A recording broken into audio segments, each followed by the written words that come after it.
There we go. Usually helps if you turn the mic on. Especially me. Good evening, everyone. Tuesday evening again. This is number 7. 7 weeks we've been at it now. Wow. Soon goes. Time flies. Is that alright? Are we a bit lopsided there? A little bit. Just 1 second. Better?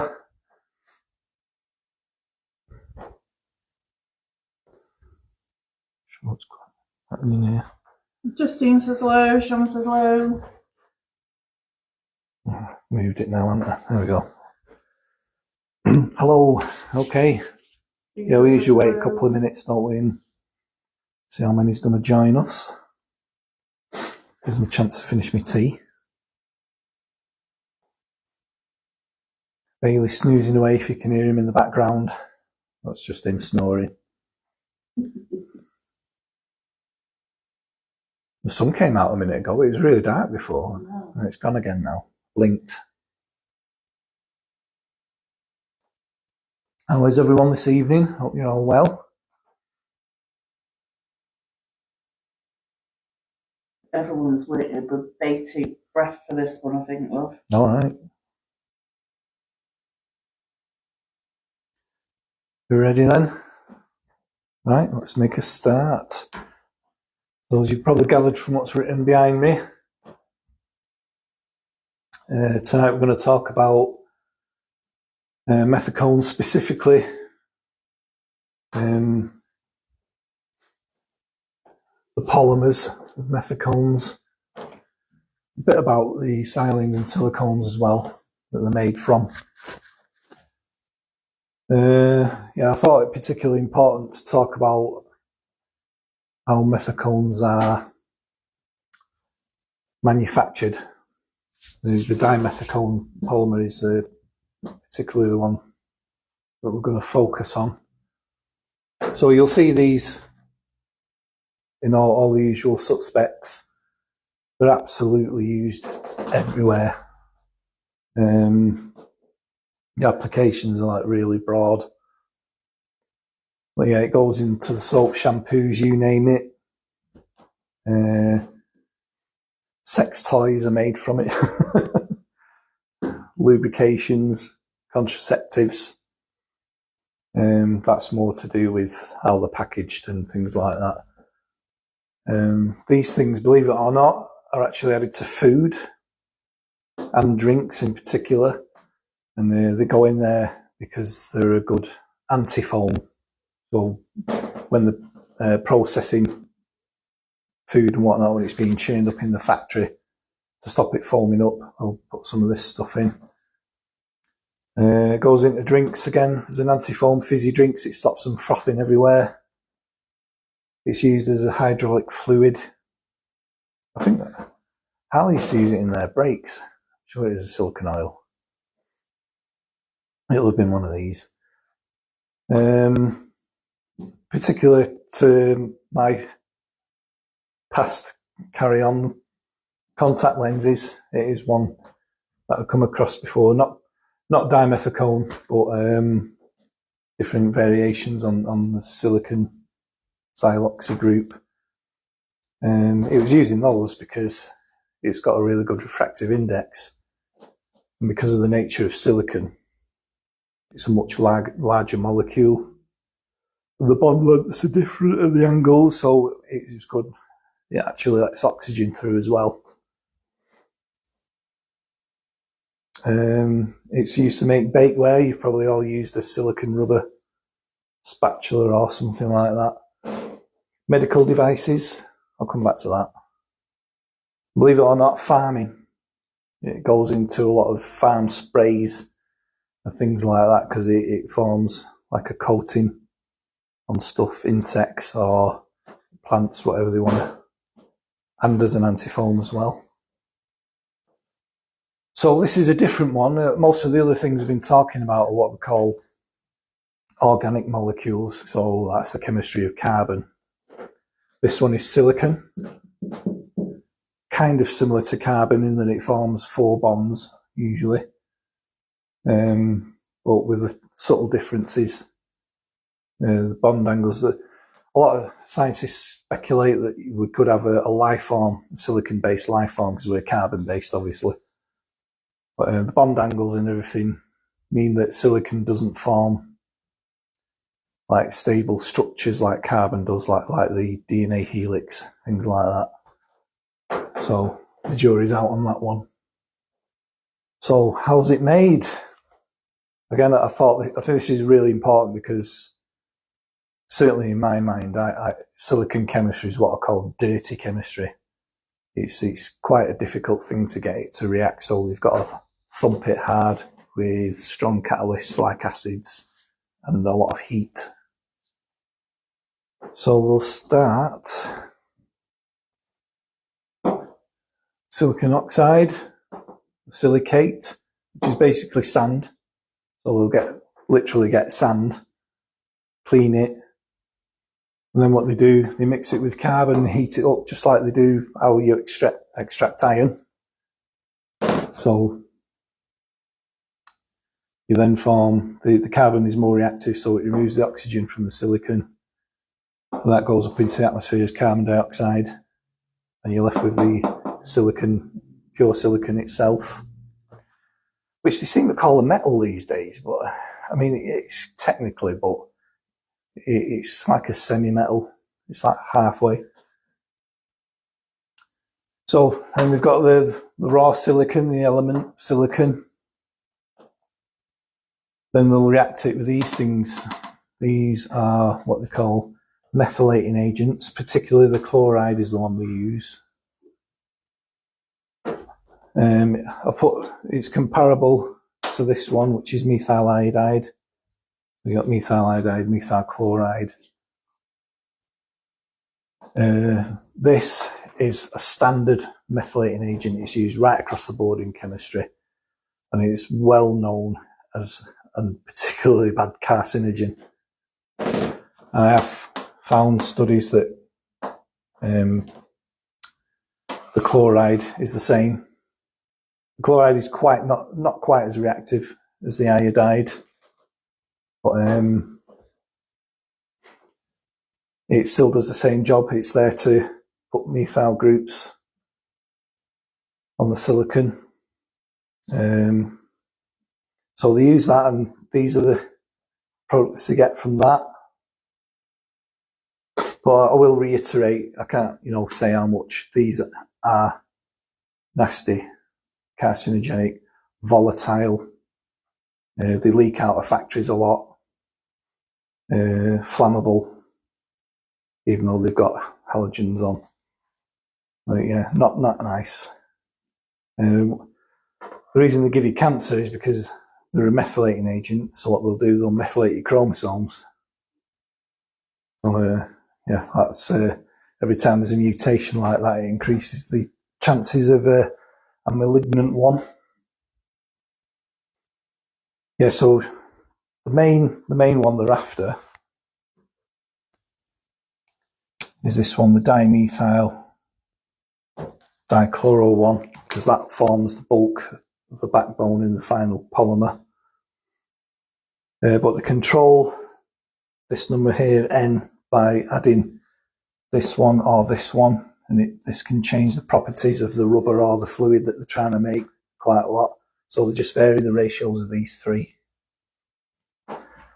So in particular for this one, what they do then, they thump it with an acid again, and it forms this ring structure, and that's called D4 now. I don't know if anyone's ever heard of that. Sometimes you do see it in the formulations.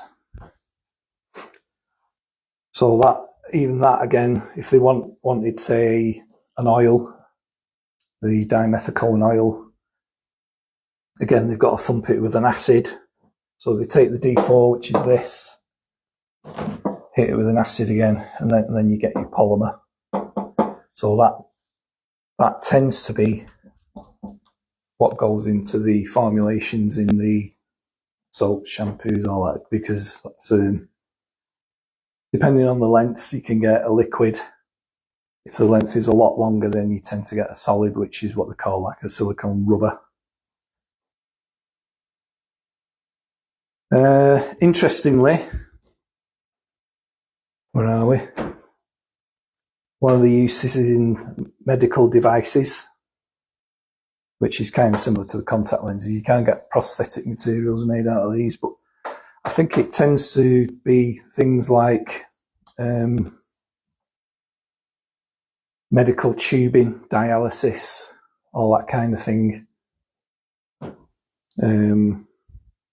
Yeah, the reason they use those is because these have what they call a low surface energy, which means that things don't stick to it very well. So that's why they use that. So it's to stop your body fouling the tubing and everything.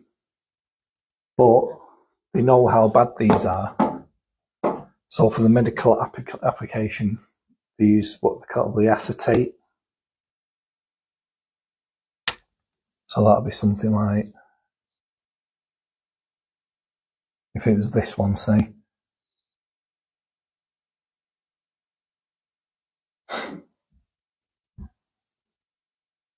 Oops. Where's my thingy?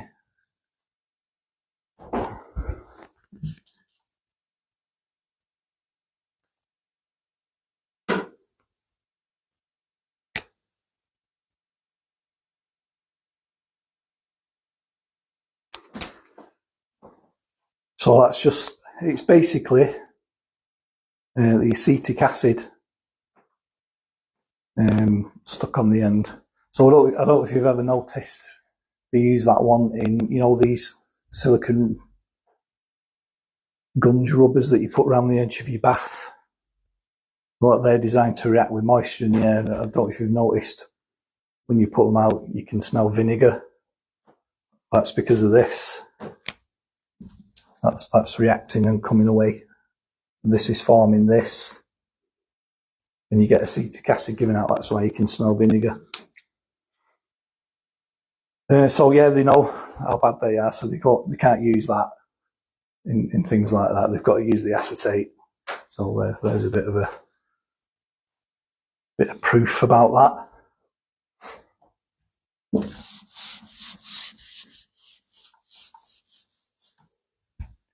But it is amazing how much these things are used, what they're used in. They're absolutely everywhere. I mean, again, it's been a bit of an eye-opener for me as well. I mean, to find out that they're actually used in farming, it's quite a shocker.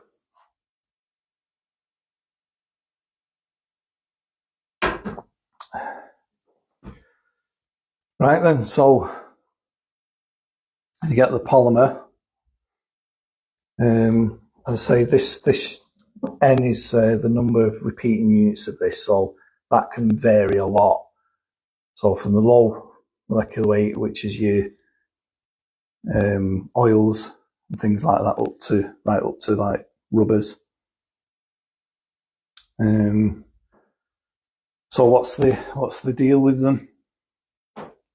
It's been quite difficult actually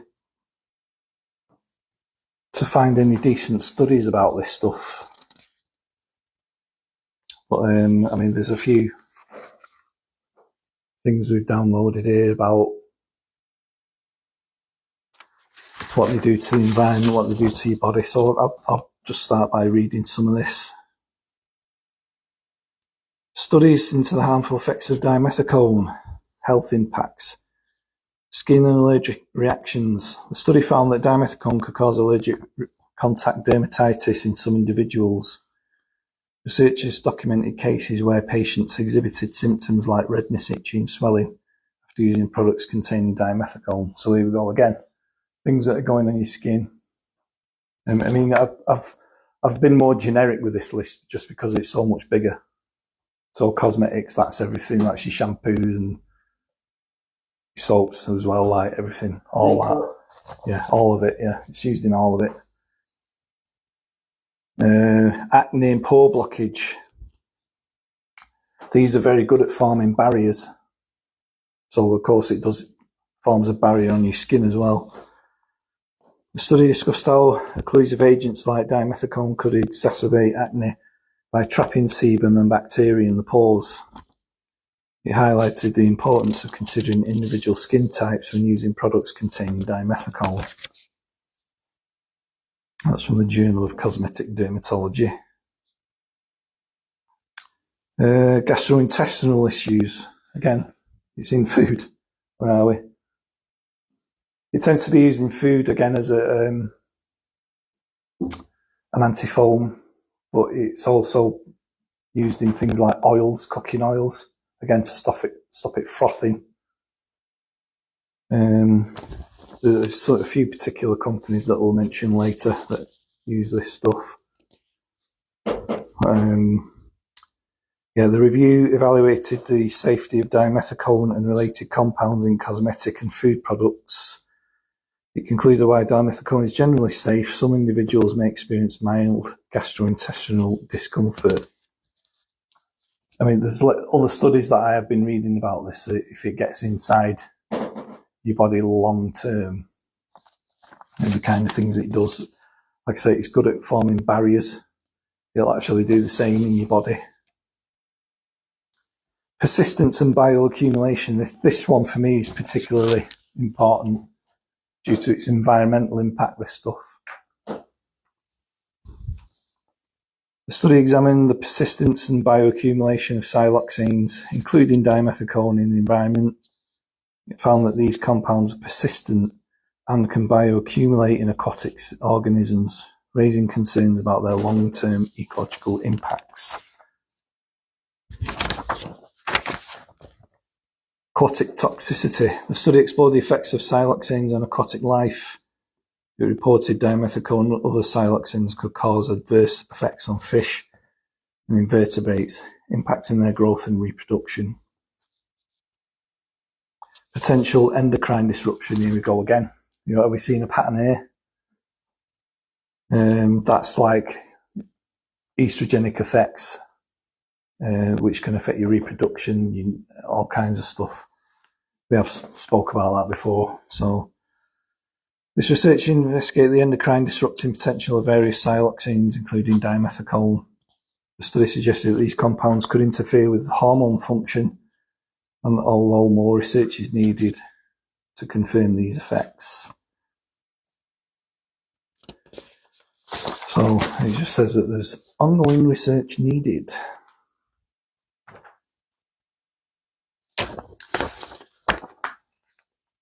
Let's do this one first then. It's been very difficult to find any long-term studies that have been carried out on this stuff. Very difficult. A lot of the studies were found have been conducted by a company called Dow, or Dow Corning as it used to be called. And they pretty much invented this stuff, or they certainly started one of the first to start selling it. So again, you've got the manufacturer of something conducting the safety studies, but a lot of them were short-term tests. The vast majority were short-term tests. I've only been able to find one that was a long-term test, and it was kind of buried in a report that they'd sent to the EPA.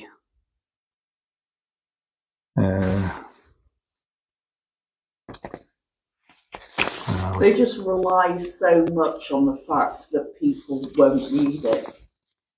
Yeah.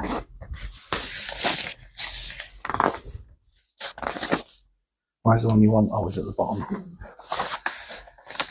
Yeah, this is from the Danish Ministry of the Environment. So they were conducting their own survey into this, and they pressed Dow for their results. One of them, I thought I'd read out. All the other studies say this stuff is safe, but here we go. It's carcinogenity. Very little information is available on carcinogenity of siloxanes. It's because they haven't really done the work. The only information identified is a report from Dow Corning received by the EPA with preliminary results from a 2-year chronic toxicity and carcinogenity study.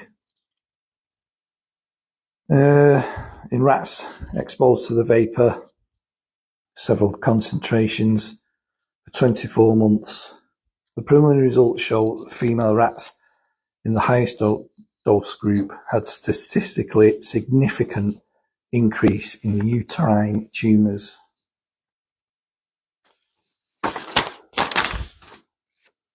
So again, more work needed, as they say. That's the only long-term study I could find, and this is part of the same study. Where's it gone? On reproductive toxicity. Again, your endocrine misfunction. The effects are phase-specific, indicating that dimethicone affects the hormone cycle.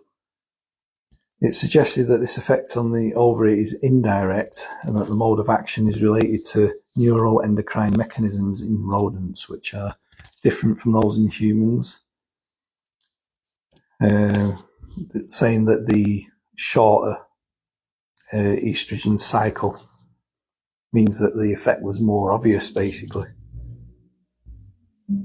The control of the neuroendocrine events, the sensory inputs and sexual behaviours are all determining factors, but again, the evidence is there. It disrupts endocrine. They've just not done the study in humans yet.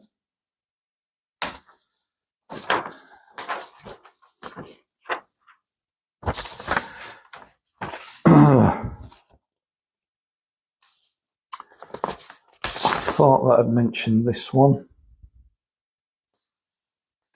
because bearing in mind a lot of these go into things like contact lenses, medical devices, but soaps and cosmetics as well, particularly if they go near your eye, but it doesn't necessarily have to go near your eye. Any form of ingestion of this stuff seems to cause this effect, as long as you get it inside your body. So the test article related to toxicological effects in necropized rats were limited to increased incidence of ocular opacicities in the 300 milligram group of females, and in the males it took a slightly higher dose. Similarly, in the chronic recovery group, there was an increased eye opacicity. Getting my Uber, I can't spit it out. Where am I? For all the treated male groups without dose correlation. The result was further supported by microscopic findings of keratitis and corneal dystrophy. The no observed effect level for systemic toxicity of dimethicone is determined to be equal to the highest tested dose. So basically they found evidence that if these get into your body, they start depositing, because they persist even in your body, they just sit there. So they found them in people's cornea. It's causing irritation to the eye, and it actually builds up like a crystal on your cornea, and it eventually makes you blind. It's because your body can't deal with it. It's silicon chemistry. Our bodies don't do silicon, really. We have trace amounts in our hair, but that's like a different form. These, your body don't know what to do with it, so it just sits there and it builds up. Same way, it's exactly the same as what's happening with the aquatic life. It's just building up all the time. And getting into our food chain that way as well. Yeah, it's all over. Water, food, spraying it on the land. Every time we have a wash with it, it goes down the drain into our water. So it's the same story. So being washed down at the water table, and then we're taking it back in. It's classed as a microplastic, isn't it? Yeah, the rubbers are, yeah. They do break down into microplastic. So they'll be the long chain ones. It's one of the reasons I don't have them, do I? I won't have them at all.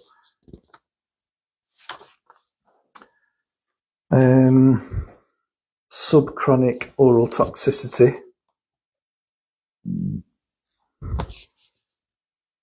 This was a test that they did on dogs, poor dogs. But Basically what they did was they fed them untreated meat that had been dosed with dimethicone for 3 months. And it says that at the end of the test, dogs in the group had a thin layer of viscid grey material covering the intestinal tract. So basically it's coating the inside of their intestines. Some of the lighter, smaller ones go through into your body, into your bloodstream. So they had enlarged lymphoid aggregates of the small intestine. The liver of the dose dogs had pigment deposits that were revealed to be bile. Quantities of deposited in the Kupffer and hepatic cells were directly related to the daily dosing. So basically, the more you give them, the more of those you get. So that's proof that it is that's causing it. So it's breaking down the liver. But they would have us believe that these are safe. I know people, because we have got customers that have got lymphedema, and they're told by their GPs to avoid products that have got dimethicone in. Well, do they know something we don't? Well, who are these people that are telling us that it's safe? I'll start to read out a few that's on here, the kind of people that's using these. So those using it in food and drinks are the likes of Nestle, Pepsi, Unilever and Kraft Heinz. Massive companies, these. Snack food manufacturers, Frito-Lay, Pringles, dairy product companies, and this one's really surprised me, Danone. These guys say that they're like the dogs, don't they, when it comes to health? No, they're Danone, top of the list. And Dean Foods, it's there, by the way, if you want to have a look.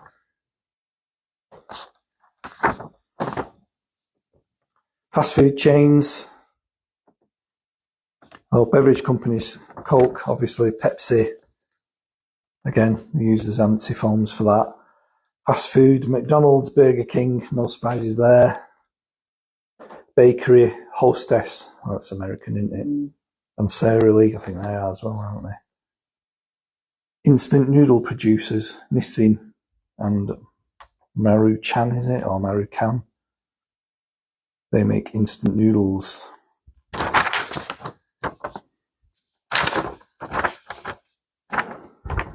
Yeah, so dimethicone. It's we're told again and again that this stuff is safe. Well, I'll keep digging. It was, like I say, it was quite hard to find things out about this stuff. Yeah, it's but for me the processing and the environmental impact is particularly bad, and it persists in the environment. I've got all the studies there that say it definitely persists in the environment and it affects aquatic life, right from microscopic all the way up, and it just builds up and builds up. So, yeah. Also, as the bigger fish eat the smaller fish. Yeah, like DDT. Yeah, it builds up. What's the word I'm looking for? It bioaccumulates. Yeah, it's kind of exponential. That's the word. Yeah. So the top of the food chain gets a lot more of it, just like with DDT years ago, which they eventually withdrew from sale because it was so bad. But it's very, very prevalent in shampoos and conditioners, isn't it? Yeah. It's in pretty much all of them. I mean, this one came about actually because I forget who it was. Asked about frizzy hair. And someone asked about frizzy hair, so we were saying why they use silicone in frizzies and things like that. So it's basically because these things are very shiny, and because they have a low surface energy, i.e. things don't stick to it, a bit like Teflon. It makes the hairs slip over each other It was sound the other day. So it stops the frizz, and it coats. There's like micro flakes on the hair strand that will catch on each other, a bit like Velcro. And that stuff smooths that out and stops that happening, so that the hair drops and stops being frizzy. But I wouldn't put that stuff on my head. No, I don't look good like that.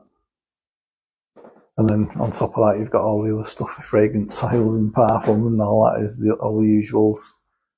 It's just a toxic soup. Yeah. We've got to stop doing it. We can't keep pumping these things into the environment and think we're going to get away with it. It will come back and bite us on the proverbial. And I think we're seeing that already. I think we're seeing it in a lot of the kind of chronic effects people are getting. All these new diseases, for want of a better word, these new complaints. It's used in a lot of aerosol air fresheners as well, isn't it? Yeah, it's all sorts. Like I say, I've had to make the list more generic because it was so big. So anything like that, all the usual suspects it's in.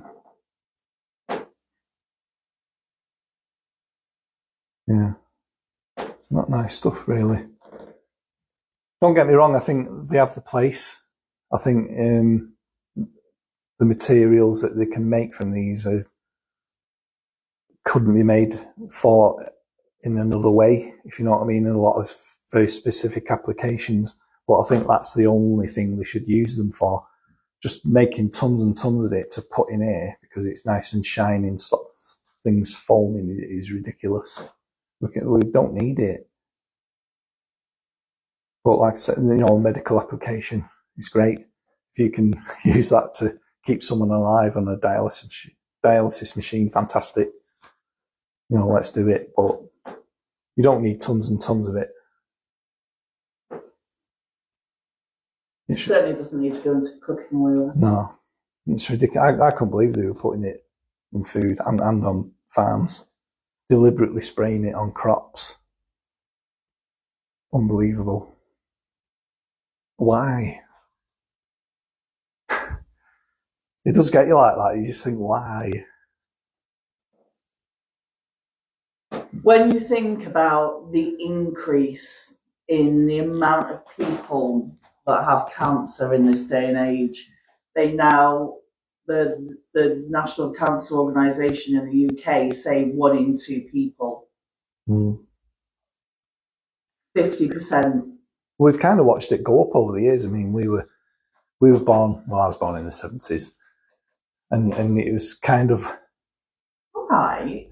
I'm only 2 years older than you. Right. What do you want me to say that you were as well? But you used to see quotes of it like, 1 in 10 people get cancer, and then it went down to 1 in 5. Now it's 50%.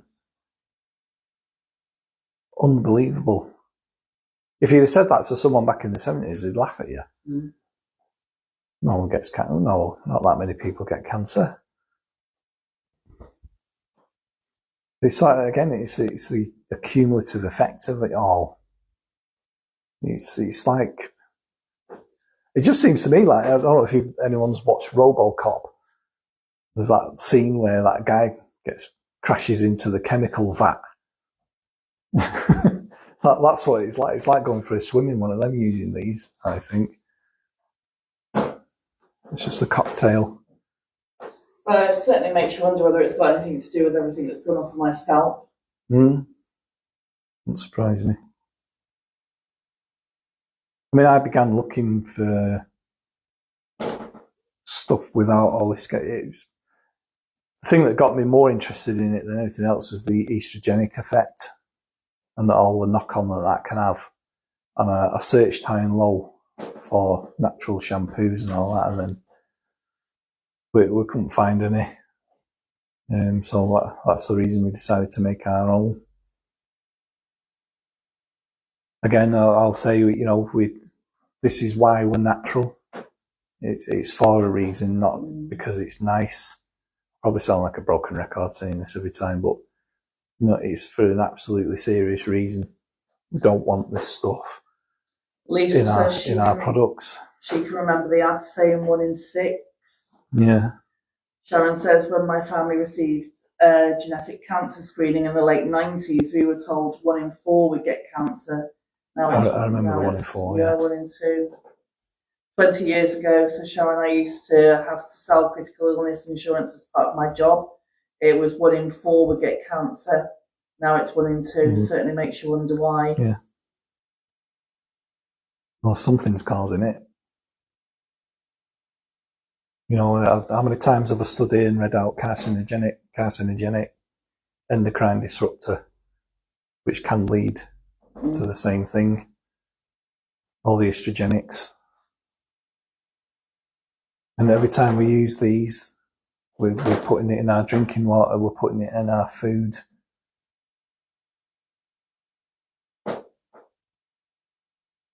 It's got to stop. Our Jade says it's horrendous. Well, this one I thought was particularly strange because it was really hard to find. Certainly that I had to really dig to find that one. It's just not. They've either done the studies and not published it, or they've just not done them. That was the only long-term one I could find, and that's what you've got to look at with these things. And if they're not publishing them, then there's obviously something they don't want people to see. Well, the other thing is it's the company that's kind of invented the stuff that's done the study. And even they've had to admit because the Danish government made them. But it affects your gut health as well, doesn't it? It stops you. All sorts, yeah. If it's coating the inside of your intestines, you're not going to absorb your nutrients. And, you know, God knows what effect that'll have. I can imagine. It's also going to coat the good bacteria. Yeah. But it's okay because Danone sell a yogurty drink to put them all back again. I couldn't believe they were on that list. It's surprising, isn't it, who's there using this stuff. Supposedly, like the top of the health kind of companies. Lisa says a hairdresser told me to stop using my shampoo and conditioner before I had my hair dyed because the silicone stops the bleach from working. Pan 10 is very well known for that, Lisa. Well, that's what it's for. It's to coat the strands of your hair, makes it shiny, makes it slide. They are very effective at that, but at what cost? And it's getting inside your body. Well, that's it. It's like the quickest way off of a skyscraper is jumping off, isn't it? Yeah. I don't mean to say it's the best way. Yeah. Or the most recommended. Teresa says that's why I'm trying to grow some food. Not a lot, but next year I'm going to grow some more. That's how it starts, though, isn't it? You start small. If we all do it, we're trying, aren't we? Yeah. Even up here, it's really difficult to grow things in our garden because we're high up. But, you know, we're managing it with some things. That's where it starts. Start small. This is the same. It starts small. You know, if we stop using products that have got these in, some of them will, like I say, the specialist stuff, until they find something else. These are ideal for it, but there's just no need. It's got to be reduced. Sharon says my old hairdresser refused to perm my hair years ago when I used Pan 10. Right, it must be. I'll have to have a look on the ingredients. It has got the Methecones, I'm sure it has. And, yeah. Sometimes they have mixtures as well. Sometimes they leave this in, D4. Lisa says my basil has gone berserk and I'm growing peppers. Oh, cool. Brilliant. I don't know if we get basil to grow where we are. No, it struggles, isn't Likes it? the heat, doesn't it? Yeah, so that's your dimethicone. Anyone's got any questions? I have actually. Contact lenses. I know I don't wear them very often, but will they leach into my eye from contact lenses? You don't use the silicone ones. Yours are the dailies, aren't they? Yeah. I think that's sort of like polyacrylic acid, stuff like that, which comes with its own issues. But as far as I know, they're not silicone. No. I'm safe. Relatively. How often I wear them?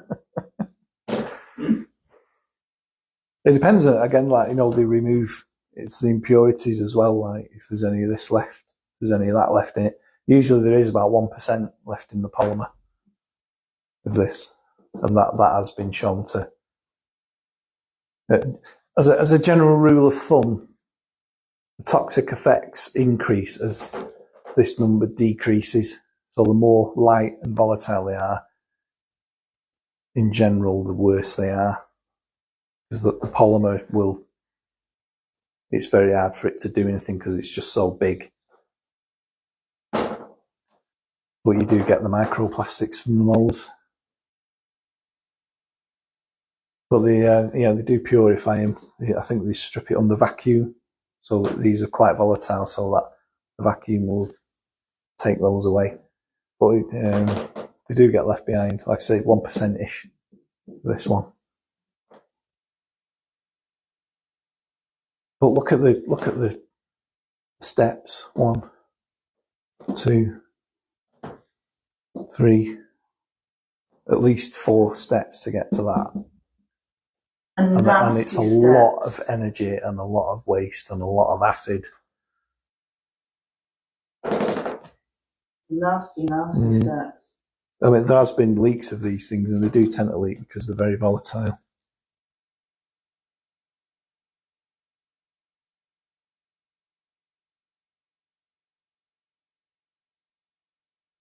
I just noticed I didn't put the brackets on that one.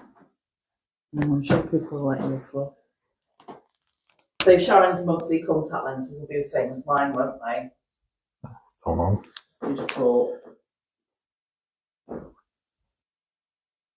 As far as I know, the dailies are made out of things like polyacrylic acid.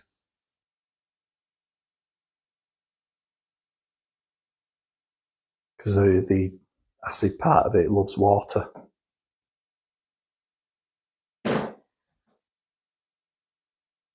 These are totally the opposite. Silicon polymers hate water. They're called hydrophobic.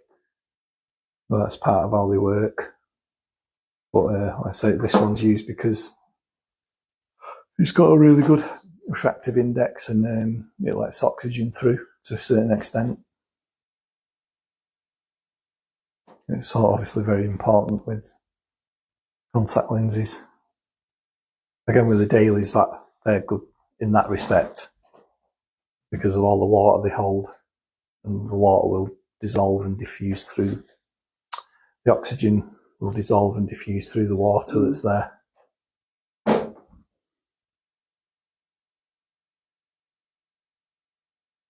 Well, that's it then. If there's any questions, all I'd recommend again is please try and avoid it if you can, along with all the others. I say dimethicone is used a lot in mascaras, in lipsticks, lip glosses. Anything that needs like a waxy or foundations. Oily. It's everywhere.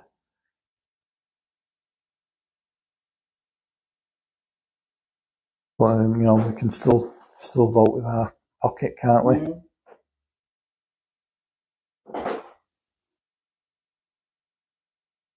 Have a look at your makeup. I think a lot of those are like polyphosphates and things as well. I remember looking at patents for stuff like that years ago. It tends to be like a 20-year lag. You read patents on things and 20 years later everyone starts using it. It's probably because the patents are just about to run out.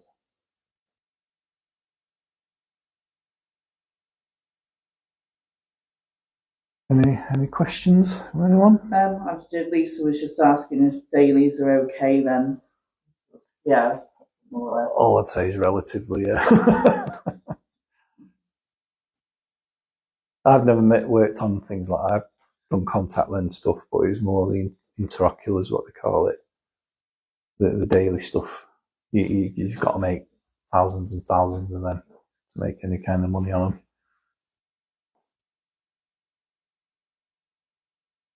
Sue says, really like how you explain these ingredients so well. Thank you for taking the time to do this. Please can you do some research on hexane, which is classed as organic? Hexane? It's a solvent. Off the top of my head, I'm not sure what the effects are. Probably the same as any hydrocarbon. I think it's relatively safe, hexane, as far as I know.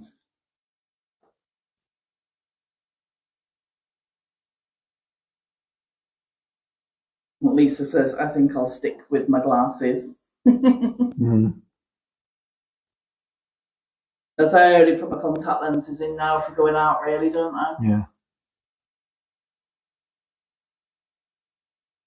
I think if a lens is made, it's probably relatively okay. It's when these stuff things get inside your body, it's how much residue would be there and all that sort of thing.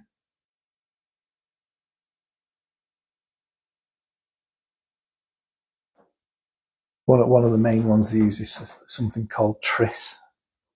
That's acrylate, isn't it?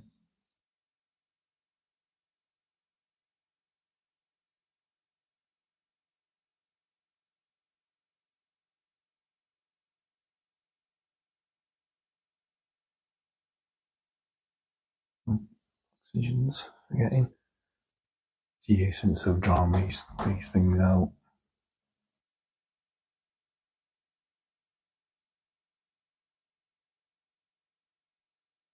So that's it's a very big molecule. You've got three of those, that's the same there, and they're surrounding another silicon. And then the polymer will be made from this bit here. So then you've got the chain with these hanging off it. So it creates a structure with a lot of gaps in it. So even though it's bending the light, because you've got all these silicons on, it lets a lot of oxygen through. I tend not to use the straight polymer for contact lenses, because for a start, a lot of them are opaque. And if they're not, they're usually liquid. You're so knowledgeable, love.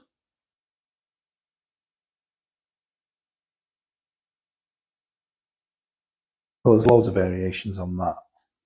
Like the rubbers tend to be what they call branched. That's what they'll use. This one that creates branches in the polymer. So instead of it just being a long, thin chain, you'll get chains going that way, chains going that way. That creates a more rigid structure for a rubber.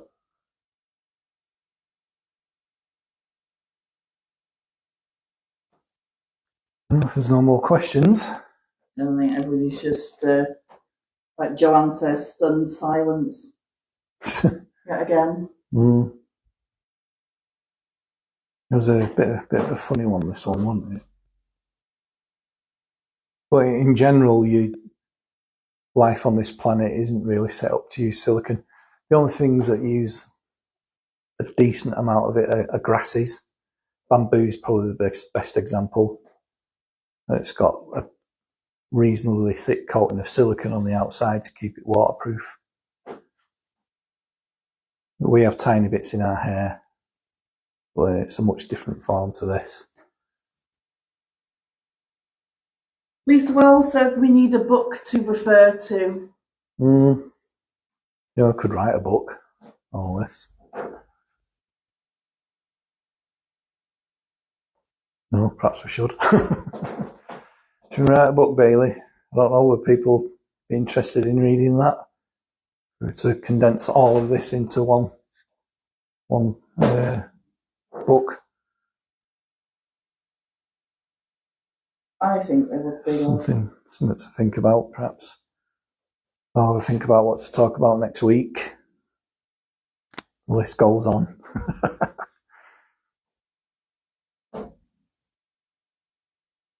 If you'd like a book, just pop in the comments. Yeah, you're setting me up here. All the spare time I've got to write a book. I know. Excuse me. Well, okay then. On that note, if there's no more questions, we'll sign off. Keep an eye out for dimethicone. It's nasty stuff. Not as nice and smiley as they would have us believe. Okay then, gang. Thanks for joining us again. Hope you found it informative. And we'll see you next week. Take care. See you soon. Guys.